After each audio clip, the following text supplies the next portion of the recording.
আসসালামু আলাইকুম প্রিয় বিশ্ববাসী ভাই ও বোনেরা ও স্নেহের ছেলেমেয়েরা। সত্য ভাষণ বা বায়ানুল হক এর প্রথমবারে আমরা যে বিষয়টি নিয়ে আলোচনা করব সেটা হলো আদম আলাইহিস সালামের দেহ কিভাবে তৈরি হলো।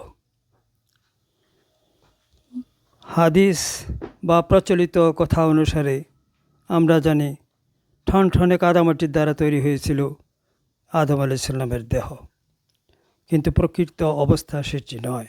কোরআন তা বলে না। আল্লাহ পাক বলেন, আল্লাহু আম্বাতাকুম মিনাল আরদি নাবাতা। আল্লাহ পাক তোমাদেরকে পৃথিবীর মাটি থেকে উদ্ভাবনী প্রক্রিয়ার মাধ্যমে ধারাবাহিকভাবে স্টেপ বাই স্টেপ সৃষ্টি করেছেন। সূরা নূহ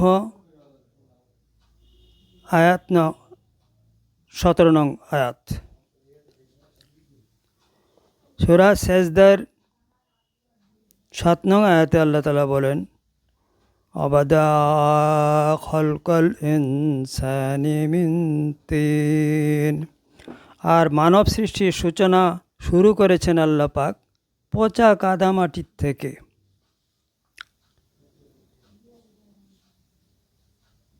সূরা মুমিন এর 12 নং আয়াতে পাই আমরা, ওয়ালাকাদ খালাকনাল ইনসানা মিন সুলালাতিম মিন তিন। আর আমরা নিশ্চয় কাদামাটির নির্যাস থেকে মানুষ সৃষ্টি করেছি। উপরোক্ত তিনটি আয়াত বা আয়াতাংশ থেকে বুঝতে পারলাম আদম আলাইহিস সালামের সৃষ্টি ছিল পদ্ধতিগত, শুরু হয়েছিল কাদামাটি থেকে এবং এর নির্যাস নিয়ে, যা সৃষ্টির ধারাবাহিকতা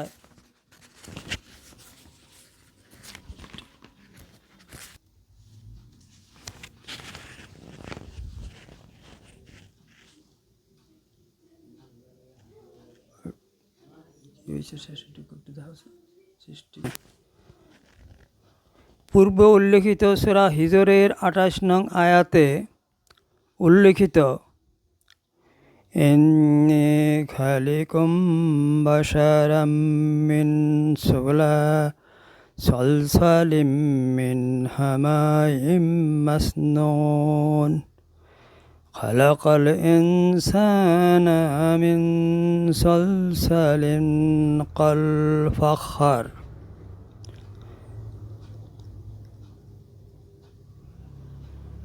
সূরা হিজরের আয়াত 28 নং আয়াত পূর্বের অংশ, আর পরের অংশ হলো সূরা আর রহমানের 14 নং আয়াত। দুটো আয়াতের অর্থ একই সাথে করলে দাঁড়ায়, আল্লাহ পাক মানবের বা ইনসানের অবয়ব তৈরি করলেন কাদাযুক্ত অথচ টলটলে পানির ছলছল শব্দরত অবস্থা থেকে, যেমন শব্দ হয়ে থাকে মাটি পাত্রে বা কলসিতে।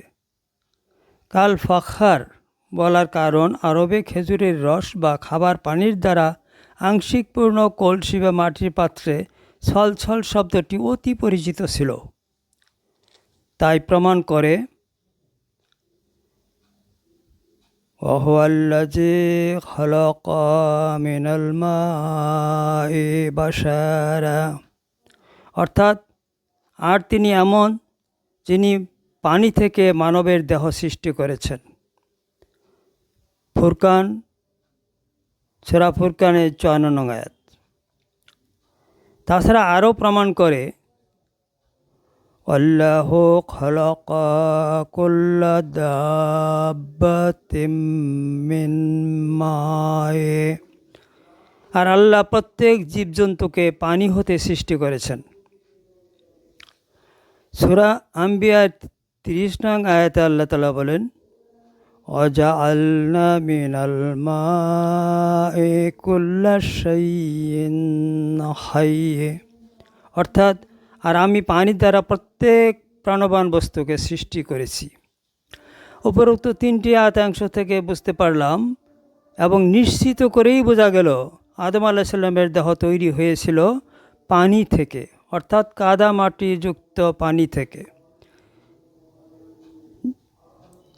সে টলটলে পানিতে কাদা মাটির কণাগুলো অন্তত কলয়েডাল ফর্মে ঝুলন্ত ছিল।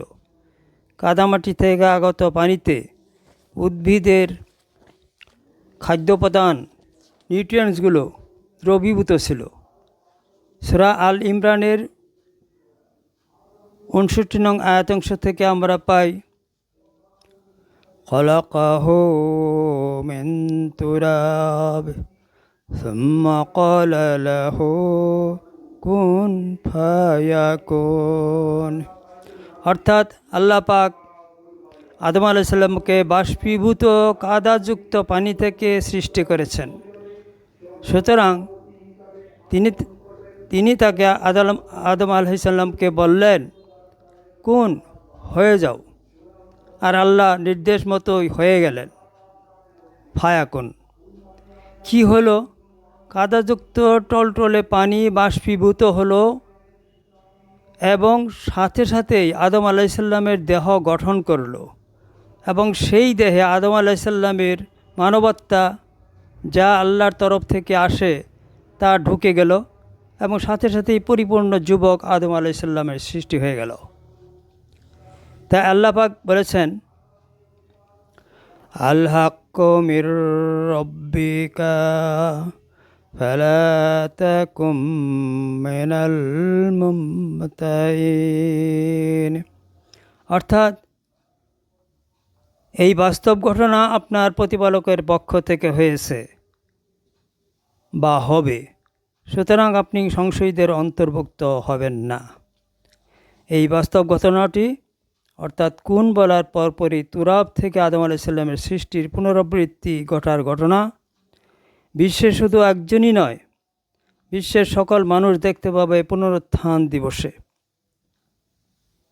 সে বিষয়ে আল্লাহ পাক বলেন, কামা বাদাআকুম তাউদুন, সূরা আরাফ 29 নং আয়াতাংশ। অর্থাৎ আল্লাহ তোমাদেরকে প্রথমে সূচনায় যে রূপে সৃষ্টি করেছিলেন সেরূপেই পুনরায় হাসরের মাঠে বিচার দিবসে ফিরে আসবে। পুনরুত্থানের শুরু থেকেই পুনরুত্থিত মানুষগুলো দেখতে পাবে হাসরের মাঠে ধূলিকণাযুক্ত বায়ু প্রবাহিত হচ্ছে, আর কবরের স্থানগুলো থেকে সময়ের ধারাবাহিকতায় মৃত ব্যক্তিদের আগমন ঘটছে। তাছাড়া আমার প্রথম বয়ানে আমার ঘটনাবলী থেকে আপনারা অলরেডি শুনেছেন যে আমার দেহটাকে পূর্বেকার মোটা ফর্সা দেহে রূপান্তরিত করে এবং ভেঙে ফেলে তুরাবে পরিণত করা হয়েছিল এবং আবার পুনরায় সৃষ্টি করা হয়েছিল।